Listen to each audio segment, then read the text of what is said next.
Hello everyone, आज आपण बनवणार आहोत गवारीची सुकी भाजी. पण एकदम चमचमीत आणि टेस्टी अशी ही भाजी बनते. तर अशा पद्धतीने बनवाल तर ही भाजी जराही गुळगुळीत लागणार नाही. तर त्यासाठी मी इथे पाव किलो गावठी गवारीच्या शेंगा घेतल्या आहे. आणि अशी गवारीच्या शेंगा घेताना कोवळ्या बघून घ्यायच्या, जास्त निबर घ्यायच्या नाही. तर ह्या एका शेंगेच्या 2 किंवा 3 तुकडे करून स्वच्छ पाण्याने धुवून घेतली आहे. आता हे आपण एका पातेल्यामध्ये काढून घेऊया आणि जेवढ्या शेंगा आहेत तेवढंच पाणी आपण त्यामध्ये घालून घेऊया. तर बघू शकता शेंगांच्या वर पाणी गेलेलं नाही. तर आता गॅस पेटवून आपण ह्या फक्त एक उकळी येऊन शिजवून घेऊया. तर आपल्याला पूर्णपणे शिजवायचे नाही.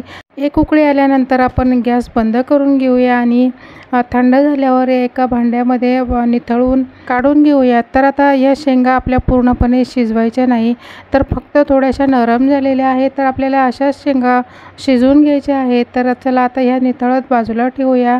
शेंगा निथळेपर्यंत आपण भाजीच्या मसाल्याची तयारी करूया.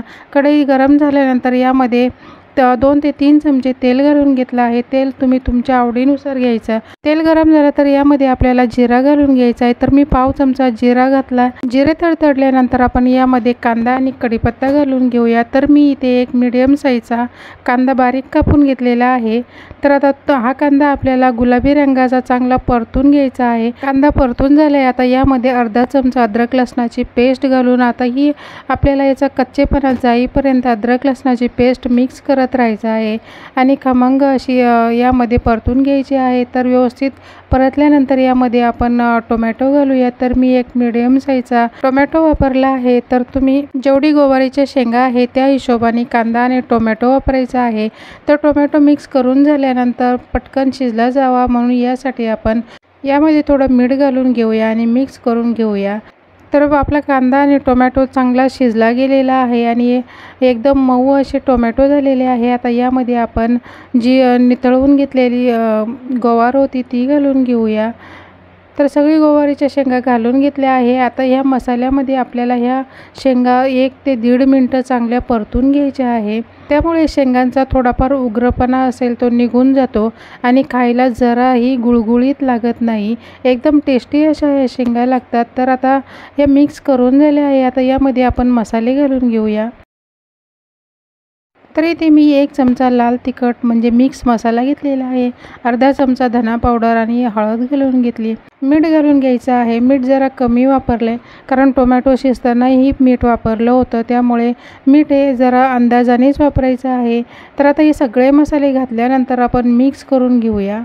तर मसाले घातल्यानंतर आपण ही गवार चांगली मिक्स करून घेऊया आणि परतून घेऊया.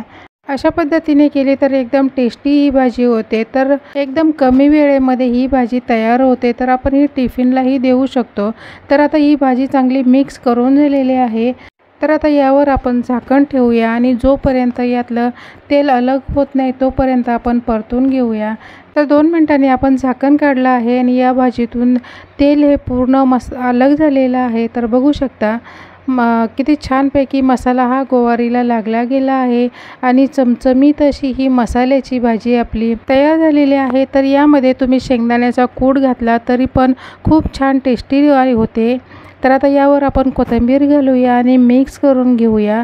तर मसाल्याची चमचमीत अशी गवारीची सुकी भाजी कशी वाटली ते कॉमेंटमध्ये सांगायला विसरू नका. व्हिडिओ आवडला तर लाईक करा, शेअर करा आणि सबस्क्राईब करा. तर आपली भाजी तयार झालेली आहे. आता आपण ही गॅस बंद करूया आणि सर्व करूया. चपाती आणि फुलक्यासोबत ही भाजी 1 नंबर लागते.